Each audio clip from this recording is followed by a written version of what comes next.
अस्सलाम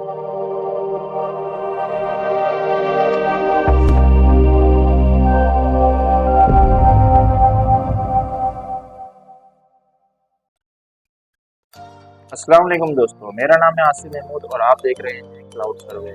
दोस्तों, automatic level machine क्या है और इसे कैसे सेट किया जाता है, ये तो आप मेरी प्रीवियस वीडियो में देख ही चुके हैं।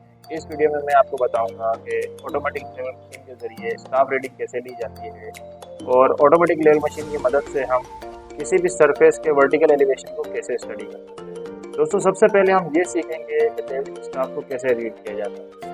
जैसा कि आप देख सकते हैं कि मेरे पास यहाँ पर एक लेवलिंग स्टाफ है जो कि 5 कंपार्टमेंट्स वाला है और इसकी टोटल हाइट है 16 फीट 3 इंच। ये आप देख सकते हैं 16 फुट 3 इंच का ये स्टाफ है मेरे पास।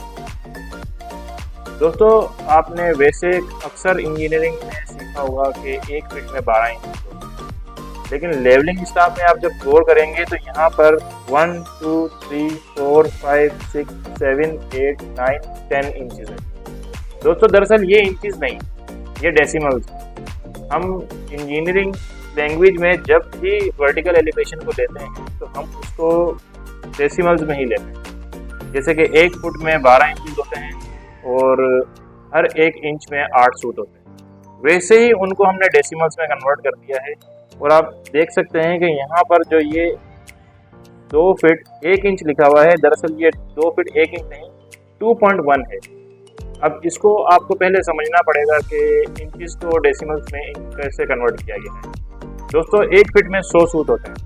अब आप उसको अगर डिवाइड करेंगे तो 1 इंच में निकलेंगे 8 सूट। इसी तरीके से 2 इंच में हो जाते हैं 16 सूट और 3 इंच में हो जाते हैं 24 सूट। और जैसे ही तीसरा इंच आता है हम उसमें 1 सूट ऐड कर देते हैं, क्योंकि दरअसल दोस्तों 1 इंच में 8 सूट नहीं होते, 0.08333 सूट होते हैं।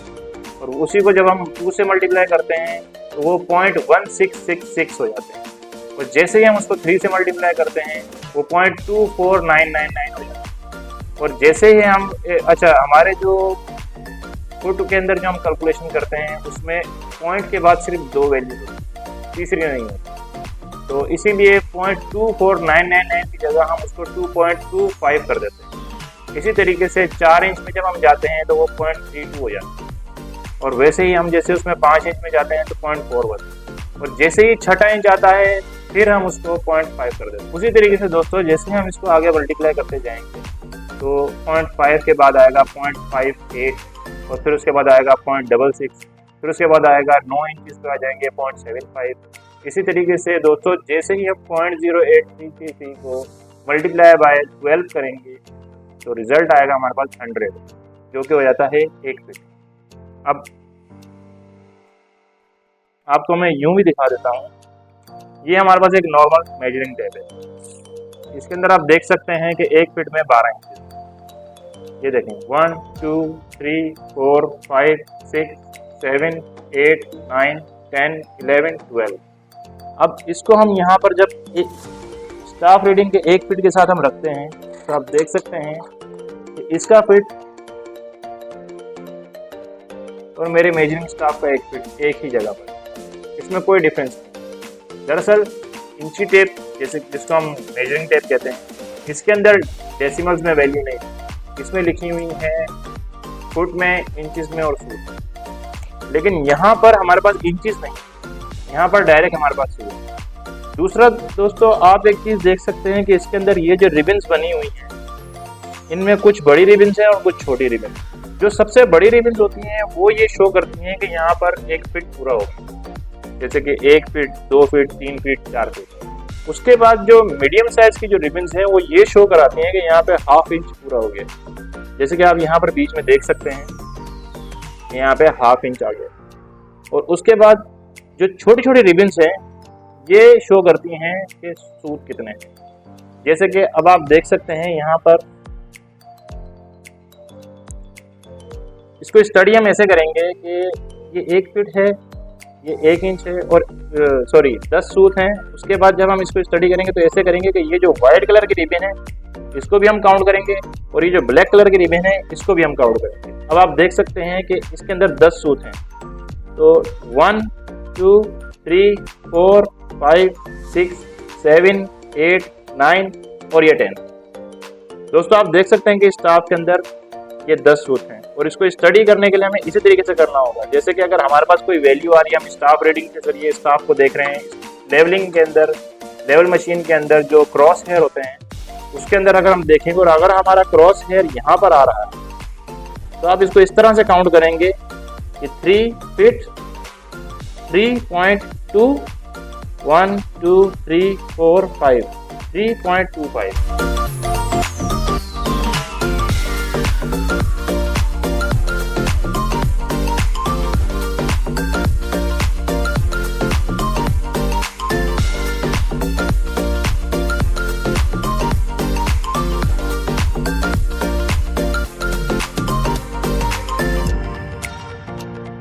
दोस्तों अभी आपने एक चार्ट देखा होगा जिसमें मैंने कुछ एग्जांपल्स लगाई थी जिनमें मैं कुछ स्टाफ रीडिंग को रीड कर रहा था और आपने वहाँ पर देखा होगा कि जब आप लेवल मशीन के थ्रू स्टाफ रीडिंग को रीड कर रहे होंगे और आप स्टाफ को देख रहे होंगे तो उनमें वैल्यूज़ क्या आ रही थी ये भी मैंने साथ में लिखी है। ये कुछ एग्जाम्पल्स थी जिनसे आपको समझ में आ जाएगा कि स्टाफ रीडिंग को कैसे रीड किया जाता है और उनको नोट कैसे किया जाता है।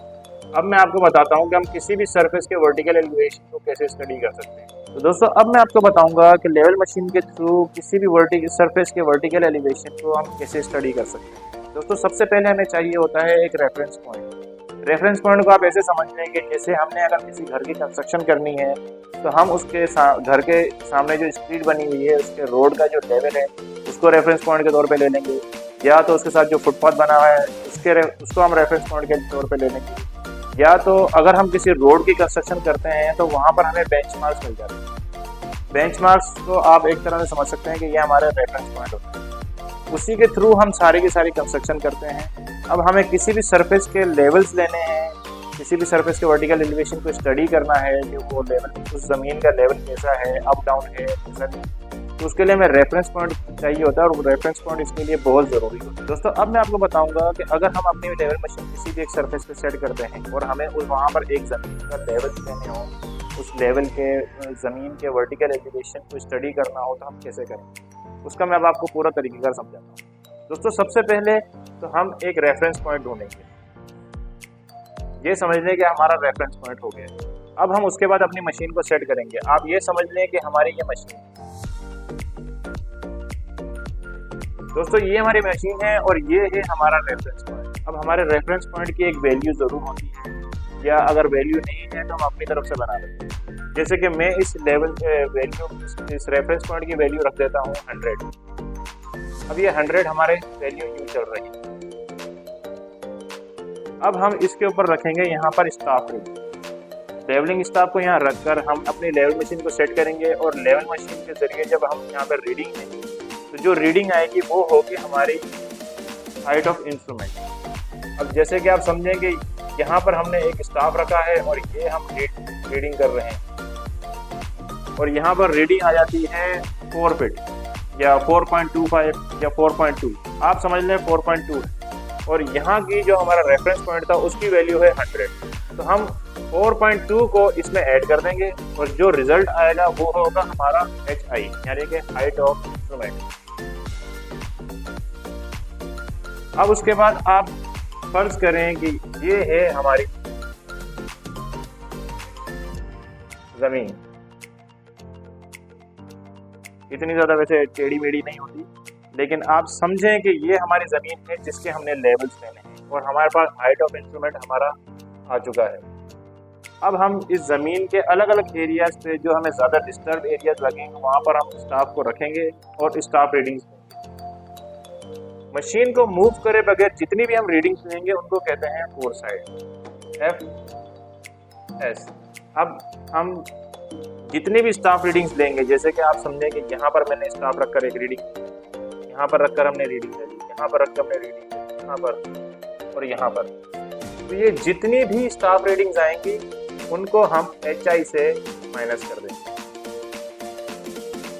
जैसे कि यहाँ पर आ गई 12, यहाँ पर आ गई 10.9, यहाँ पर आ गई 7.5, यहाँ पर आ गई 13.08।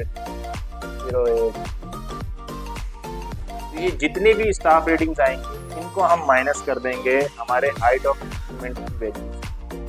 हाइट ऑफ इंस्ट्रूमेंट की वैल्यू से जब हम इन वैल्यूज़ को सब्ट्रैक्ट करेंगे, माइनस करेंगे, तो जो रिजल्ट आएंगे वो इस ज़मीन के लेवल, इस ज़मीन का वर्टिकल एलिवेशन, उसको हम अपने पास रिकॉर्ड कर लेंगे और उसके ज़रिए फिर हमारी कंस्ट्रक्शन होती है। तो आप किसी भी ज़मीन का वर्टिकल एलिवेशन को अगर आपने स्टडी करना है तो उसके लिए ये चीज़ें बहुत ज़्यादा ज़रूरी है। पहला, रेफरेंस पॉइंट जिसके थ्रू आपने अपनी कंस्ट्रक्शन करनी है। दूसरा, height of instrument. Height of instrument आप डिफरेंट तरीके से ले सकते हैं मशीन को, जैसे कि कभी हाइट ऑफ इंस्ट्रूमेंट ज़्यादा भी हो सकती है, कम भी हो सकती है, उसका मसला नहीं। जो आपकी स्टाफ रेटिंग आएगी उसके हिसाब से आपके हाइट ऑफ इंस्ट्रूमेंट बन जाएगी। जो ये हमारा रेफरेंस पॉइंट होता है इसको हम कहते हैं BM, बेंच मार्क, और जो इसके ऊपर स्टाफ रखकर रीडिंग ली जाती है उसको हम कहते हैं BS, यानी कि बैक साइड। अब बैक साइड को और BM की वैल्यू को जब हम जमा करते हैं तो जो हमारे पास रिजल्ट आता है वो होती है HI, यानी कि height of instrument. Height of instrument के बाद हम मशीन को बिना मूव करे जितनी भी स्टाफ रीडिंग उससे रीड करेंगे उन सबका फोर साइड में, फोर साइड की जितनी भी स्टाफ रेटिंग्स की वैल्यूज आएंगी उन सबको हम HI से माइनस करेंगे तो जो रिजल्ट आएगा वो होगा हमारा एलिवेशन। दोस्तों, मैंने जो कुछ भी समझाया है मैं उसको अभी रिवाइज कर देता हूँ। किसी भी सरफेस के एलिवेशन को लेने के लिए, उसको स्टडी करने के लिए हमारे पास जो इम्पोर्टेंट चीज़ें होती हैं उनमें सबसे पहला पॉइंट होता है हमारा BM, जिसको हम रेफरेंस पॉइंट कहते हैं, बेंचमार्क। BM यानी कि बेंचमार्क, उसके ऊपर जो हम रीडिंग लेंगे मशीन को सेट कर उसको कहते हैं बैक साइड। जैसे भी हम मशीन को सेट करेंगे और उसके बाद हम बेंचमार्क को पढ़ेंगे तो जो BS, जो बैक साइड होगी हमारी, जो स्टाफ रीडिंग होगी, उसको हम प्लस कर देंगे बेंचमार्क। जो रिजल्ट आएगा वो होगा हमारा HI, यानी कि height of instrument. Height of instrument आने के बाद बिना हमारे इंस्ट्रूमेंट को मूव करे, डिस्टर्ब किए, हम जितनी भी स्टाफ रीडिंग्स लेंगे किसी भी सरफेस की, वो होंगी हमारी सारी की सारी फोर साइड्स। जितनी भी स्टाफ रेटिंग्स होंगी उनको हम माइनस करेंगे HI से, तो जो रिजल्ट आएगा वो होगा हमारा एलिवेशन, उस सरफेस का एलिवेशन। तो दोस्तों, उम्मीद करता हूँ मेरी इस वीडियो से आपको समझ में आ गया होगा कि लेवल मशीन के थ्रू स्टाफ रेटिंग कैसे ली जाती है और किसी भी सरफेस के वर्टिकल एलिवेशन को कैसे स्टडी किया जाता है। अगर आपको मेरी वीडियो पसंद आई है तो इस वीडियो को लाइक कीजिए और चैनल को सब्सक्राइब कीजिए। और नए आने वाले हज़रात से मेरी रिक्वेस्ट है कि वो इस चैनल को सब्सक्राइब करके बेल आइकन को दबाना ना भूलें। मैं आपसे मिलूंगा एक नई वीडियो में, तब तक के लिए अपना बहुत सारा ख्याल रखिएगा। अल्लाह हाफ़िज़।